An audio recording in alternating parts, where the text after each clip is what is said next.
En este video analizaremos las diferentes decisiones y posturas tomadas por los líderes de distintos países referentes a la vacunación del COVID-19.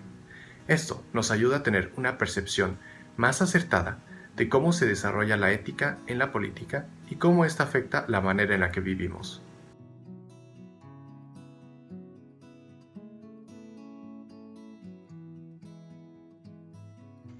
Se podría decir que Joe Biden ha llevado una campaña de vacunación y acciones con respecto al COVID-19 a un ritmo considerablemente bueno. Durante los últimos meses ha tomado medidas que adversarios han criticado y una parte de la población ha considerado como demasiado.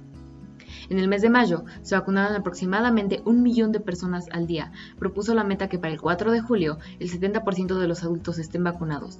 Lo justificó diciendo, en 2 meses hay que celebrar la independencia como una nación y una independencia de este virus. Podemos hacerlo y lo haremos. Sin embargo, se logró un 67% y 3 días después llegarían a su meta.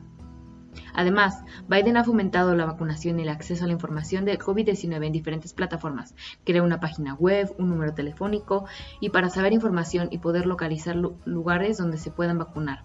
Se han distribuido vacunas a miles de farmacias alrededor del país, dando mayor accesibilidad a sus habitantes. El día de hoy, si un estadounidense se quiere vacunar, simplemente tiene que ir a una farmacia sin cita previa.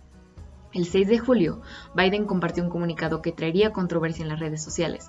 En su discurso menciona que millones de americanos regresan a sus vidas, los negocios reabren, las personas recuperan sus empleos. Y es cierto, todas estas son cosas buenas.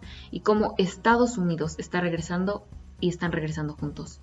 Por otra parte, menciona que la lucha no ha acabado, ya que aún hay millones de americanos que se rehúsan a vacunarse y que gracias a ellos, sus familiares, sus amigos y la comunidad está en riesgo, que gracias a ellos la gente está muriendo, pidiendo a estas personas y a los jóvenes que reconsideren.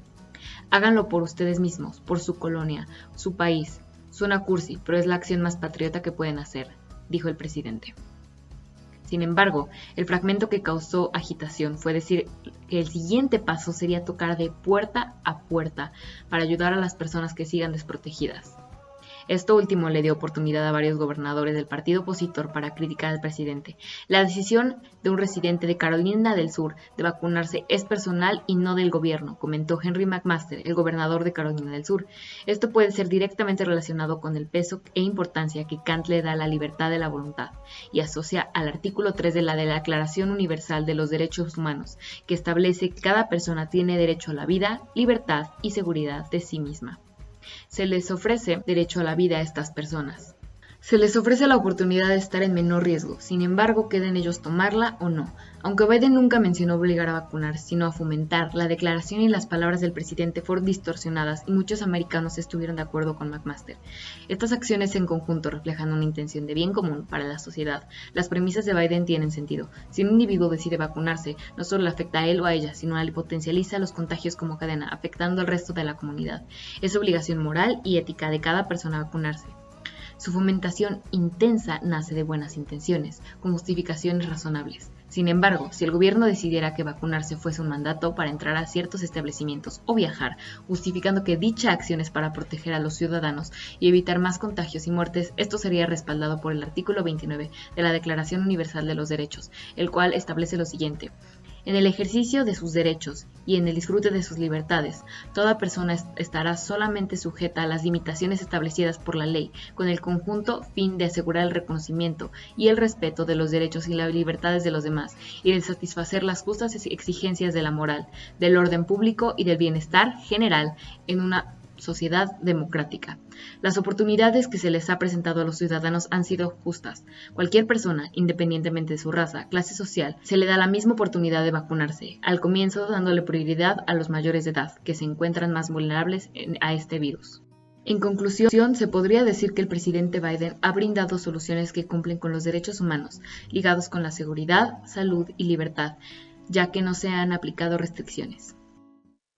Vladimir Putin inició con una campaña de vacunación lenta y Rusia es uno de los países con mayores casos de COVID en todo este periodo, registrando hasta 270.000 muertes a principios de abril de este año, de acuerdo con el periódico El Milenio y La Voz.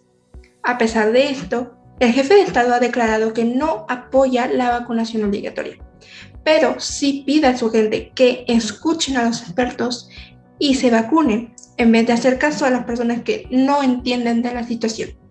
Aunque esto se contradice con la inmunización obligatoria a nivel nacional. Putin destacó que para evitar un confinamiento estricto, algunas regiones están introduciendo esa obligatoriedad de vacunación para determinadas categorías de personas. ¿Qué pasa aquí? La primera parte nos dice que Putin no apoya la vacunación obligatoria. Si lo necesitamos desde cierta perspectiva de Kant, esto es moralmente correcto de primera instancia. Coincide precisamente con el pensamiento de que las personas no deben ser usadas como medio, sino como un fin. Además, desde la justicia y los derechos humanos, en el artículo 1 de la Declaración Universal de Derechos Humanos, y cito, todos los seres humanos nacen libres e iguales en dignidad y derechos, y dotados como están de razón y conciencia, deben comportarse fraternalmente los unos con los otros. Cabe resaltar la parte de razón y conciencia. Para tomar esto en cuenta, se cumple el trato de la libertad, de los derechos y sobre todo como personas racionales. Reconoce que las personas tienen la libertad de discernir la información que se les da y decidir sobre lo que es mejor para ellos y sobre todo no los obliga a algo que no quieren hacer. Por otra parte, hay en la contradicción de decir que de todas maneras habrá que aplicar las vacunas de manera obligatoria. Solo cabe aclarar que solamente será a ciertas personas que trabajan en ciertos sectores. Esto puede verse desde el punto de vista del deber, debido a que Putin, como jefe de Estado, también debe cumplir su objetivo en tiempos de pandemia, el cual es reducir la curva de contagios y evitar así más muertes. Aunado a esto, se encuentra el respeto del derecho humano a una buena salud, no solo desde el punto de vista jurídico, sino moral, como en el artículo 3 de la declaración mencionada con anterioridad, y cito, todo individuo tiene derecho a la vida, a la libertad y a la seguridad de su persona. Por lo que al vacunar ciertos sectores de la población, como lo son los grupos que se reincorporan al mundo laboral, esto podría evitar la expansión de la enfermedad y así proteger más a su pueblo, así como también mantener la estabilidad económica del país. Quiero cerrar este apartado con la frase retomada del documento Justicia y Derechos Humanos de Joel Flores. Cuando un Estado es incapaz de garantizar la vida y las propiedades de los ciudadanos, ha perdido su razón de ser. El presidente francés, Emmanuel Macron, ha dado un gran paso en la lucha contra la pandemia mundial. Anunció que apoya una extensión temporal de las patentes para el comercio de vacunas para enfrentar el coronavirus. Esta es una medida para expandir la fabricación y acelerar la campaña mundial de vacunación, disminuyendo la curva de contagio.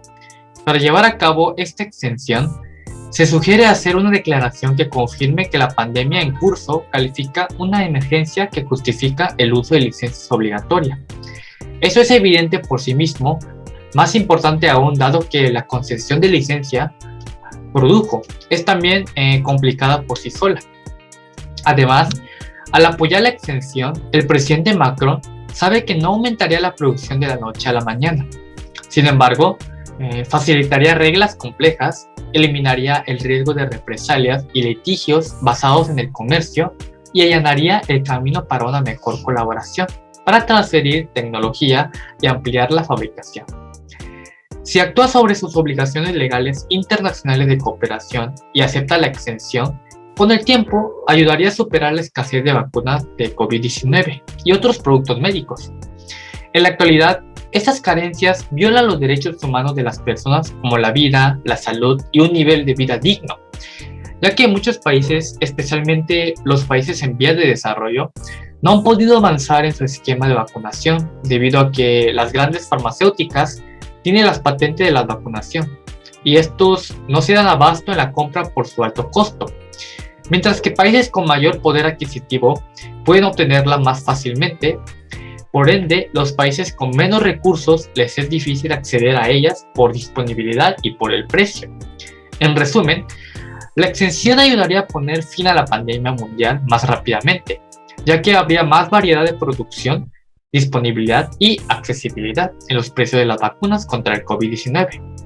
Sin duda, conseguir las autorizaciones y permisos pertinentes para esta exención será un proceso largo y difícil, y por supuesto, su resultado llegará demasiado tarde para los millones que se contagiaron, mientras los diplomáticos debatían y llegaban a un acuerdo. Pero con Macron apoyando la extensión, finalmente podríamos estar en el camino de salvar a millones de personas.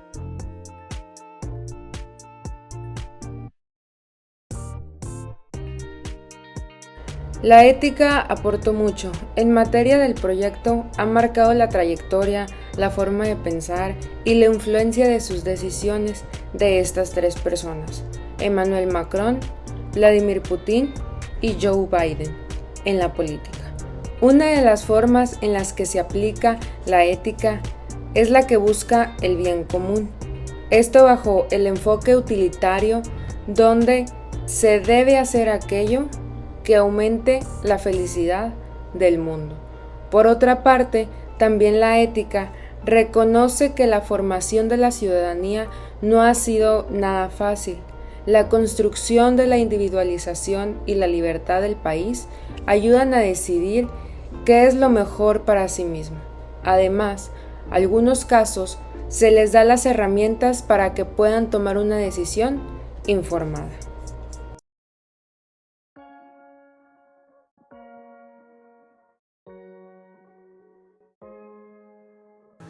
Consideramos que, al tener más información sobre la toma de decisiones de los líderes y sumándole a que nuestro enfoque es analizarlo desde un punto de vista ético, nos puede resultar fácil empatizar con dichas decisiones, pues toda decisión de esta índole puede tener un lado positivo. Sin embargo, justamente el punto de este ejercicio es ser capaces de analizar estos temas de una manera completa e imparcial. Podemos decir que este ejercicio nos ayudó a tener un punto de vista más general, analítico y una opinión más fundamentada. La investigación también permitió que algunos de nosotros estuviésemos más actualizados sobre la situación global, pues muchas veces estos temas, aunque sean muy relevantes, no siempre son algo con lo que estemos familiarizados.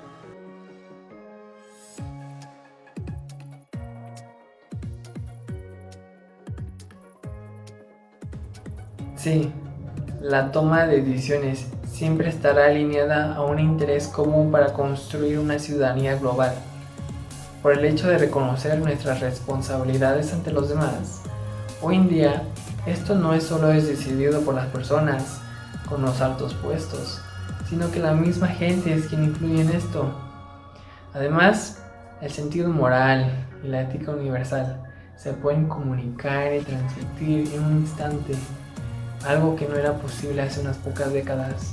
Por ejemplo, un texto o una foto enviada entre colegas sobre un acontecimiento, sobre todo de índole social, pueden intervenir en las decisiones de un dirigente de una localidad o de una nación. Sin embargo, existen países en la modernidad que no podrían prosperar económicamente si toman una doctrina proteccionista, debido a que se privarían de obtener los beneficios que un país abierto podría tener. Un ejemplo es la exportación. Al abrir sus fronteras, esto generaría mayores ingresos para el país y esto beneficiaría a su gente, teniendo lo último como prioridad. En conclusión, la tecnología moderna contribuye a la aplicación de la ética en la población y en la construcción de una sola comunidad internacional, siendo esta la primera oportunidad que la sociedad tiene para cambiar la manera de pensar del mundo actual.